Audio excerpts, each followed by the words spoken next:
நம்ம விஜயகாந்த் அவங்க பையன் நடிச்ச படைத்தலைவன் படம் எப்படி இருக்கு? அதை நீங்க பாத்துட்டு வந்திருக்கீங்க. நீங்க சொல்லுங்க எப்படி இருக்கு அப்படின்னு. படைத்தலைவன் படம் பார்த்தீங்கன்னா அவ்வளவு சூப்பரா அற்புதமா நடிச்சு வச்சிருக்காரு. தமிழ் சினிமாவிலேயே வளர்ந்து வர நடிகர்கள் நிறைய பேர் இருக்காங்க. அந்த வரிசையில் இவரும் கண்டிப்பா வருவார்ன்றது என் நம்பிக்கையா இருக்கு. ஏன்னா கேப்டன் விஜயகாந்த் அவர்கள் இறந்ததுக்கு அப்புறம் இவர் எப்படினாவது வளர்த்து விடணும்னு சினிமாவில் இருக்கக்கூடிய சில நட்சத்திரங்கள் பார்த்தீங்கன்னாக்கா, ஒரு சில ஹீரோக்கள் பார்த்தீங்கன்னாக்கா, இவர் வந்து நான் டேரக்டரா பண்றேன், இவர் வச்சு நான் ஒரு படம் எடுக்கிறேன் அப்படின்னு நிறைய பேர் வந்தாங்க. அதனாலே இவருக்கு நிறைய ஒரு ப்ரொமோஷனா இருக்கட்டும், எது இருந்தாலும் வச்சிருக்கேன் ரொம்ப ஒரு ஃப்ரீயாவே பார்த்தீங்கன்னாக்கா கிடைச்சதுன்னு சொல்லணும். ஏன்னா கேப்டன்றது ஒரு பிராண்டு, அந்த பிராண்ட் அவர் உருவாக்கிட்டு போயிட்டாரு. இப்ப அந்த உருவாக்குனதுல இவர் வந்து பாத்தீங்கன்னாக்கா ஒன்னும் இல்ல, சாதாரண இவர் வந்து நடந்தாலுமே போதும் ஒரு ஸ்டேட்டஸ் போட்டு அவர் வைரல் ஆக்கி விட்டுறாங்க. அப்படின்ற ஒரு படத்துல பார்த்தீங்கன்னா படைத்தலைவன் படம் வந்திருக்கு.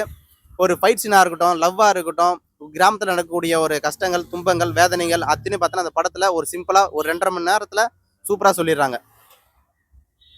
இந்த படத்துல விஜயகாந்த் வந்திருக்காரு, எத்தனை நிமிஷம் அது உள்ள நடிச்சிருக்காரு, என்னவா நடிச்சிருக்காரு? ஸோ எத்தனை நிமிஷம் என்னென்ன நடிச்சிருக்காரு, என்னென்னலாம் பண்ணாரு, ஸோ அது எல்லாருக்கும் வந்து படத்தை பார்த்து தெரிஞ்சுங்க. ஏன்னா நம்ம இதில் சொன்னோன்னா சுவாசிக்கணும் கண்டிப்பாக உங்களுக்கு போயிடும். ஒரு நீங்கள் படத்தில் விஜயகாந்த் என்னெல்லாம் பண்ணாருன்றதை நினச்சிட்டு வருவீங்க. இதை நாங்கள் சொல்லிட்டுன்னு வச்சுக்கலாம், இதை தான் பண்ணாரா அப்படின்னு ஒரு சிம்பிளாக நினச்சிட்டு போடுவீங்க. படத்தை வந்து பாருங்க. ஸோ நீங்கள் தெரிஞ்சுக்கங்க. கேப்டன் விஜயகாந்த் அவர்களை வந்த உடனே எல்லோரும் பார்த்தீங்கன்னாக்கா உற்சாகமாக கைத்தட்டி பார்த்தா சில பேர் வர வச்சிருந்தாங்க. அதுவும் சில பேர் கண்ணீர் பார்த்தீங்கன்னாக்கா வந்தது. அதுதான் உண்மை கூட. ஏன்னா கேப்டன் விஜயகாந்த் அவர்கள் இறந்ததுக்கு அப்புறம் தியேட்டர்ல பார்க்கும்போது அவங்க கண்ணெல்லாம் கலங்கிடுச்சுதாங்க உண்மை. இந்த படத்துக்கு நீங்க எவ்வளவு மார்க் கொடுப்பீங்க?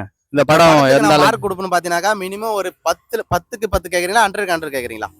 10க்கு 10னா 10க்குனே கொடுக்கலாம். ஏன்னாக்கா கேப்டன் விஜயகாந்த் அவர்கள் ஒரு பிராண்ட், அந்த பிராண்டை உருவாக்கிட்டு போயிட்டாரு. இன்னைக்கு ஒரு அவங்க பையன் வந்து பாத்தீங்கன்னாக்கா அது வந்து எந்த நேரத்துக்கு கொண்டும் தவறு விட மாட்டார் நான் நினைக்கிறேன். அதனால இந்த படம் அவ்வளவு சூப்பரா இருக்கு.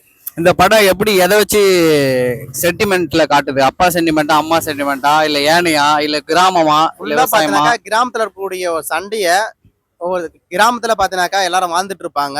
சோ கும்கி படம் மாரி தான், ஓகேங்களா? கும்கில என்னென்னலாம் காட்சிகள் இருக்கோ அது மாதிரி காமிப்பாங்க. இன்னொரு கும்கில கதை வேற, இது வேற, ஓகேங்களா? இதுல வந்து ஃபைட் சீன் பாத்தீங்கன்னாக்கா கும்கி உள்ள இருந்து ஏந்து வருவாருங்க. அப்ப ஏந்து வரும்போது நாங்க பொட்டி வச்ச ஒரு சாங் ஒன்று வரும் இல்லையா, அந்த சாங் போடுவாங்க. அந்த பாட்டு போட்டோன்னே செம்ம வைரலுங்க. எல்லாருமே செம்ம கைத்தட்டு உற்சாகம் தான், ஓகேங்களா? அதுக்கு முன்னாடி விஜயகாந்த் வந்தாருன்னா என்ன பண்ணுவாங்கனாக்கா ஐதுன்னு இருப்பான். அதுக்கு முன்னாடி விஜயகாந்த் வந்தாருன்னா ஒரு கையை தட்டி உற்சாகமா பார்த்தனாக்கா வர வைப்பாங்க, பூலாம் போடுவாங்க தியேட்டர்ல. ஆனா இப்ப விஜயகாந்த் அவர்கள் வந்தாருன்னா எல்லாம் அழுகுறாங்க. இப்படிப்பட்ட ஒரு விஜயகாந்தை, இப்படிப்பட்ட ஒரு நல்லவரை நம்ம ஒரு முதலமைச்சரா கூட ஆக்கலையே நம்ம அப்படின்னு நிறைய பேர் ரொம்ப ஃபீல் பண்ணி கஷ்டப்பட்டுறது உண்மை. ஏன்னா நம்ம வெளியில வந்து அப்புறம் நிறைய பேர் ஏன் இன்னைக்கு நிறைய பேர் மீடியாவில் சொல்லிட்டு தான் இருக்கிறாங்க.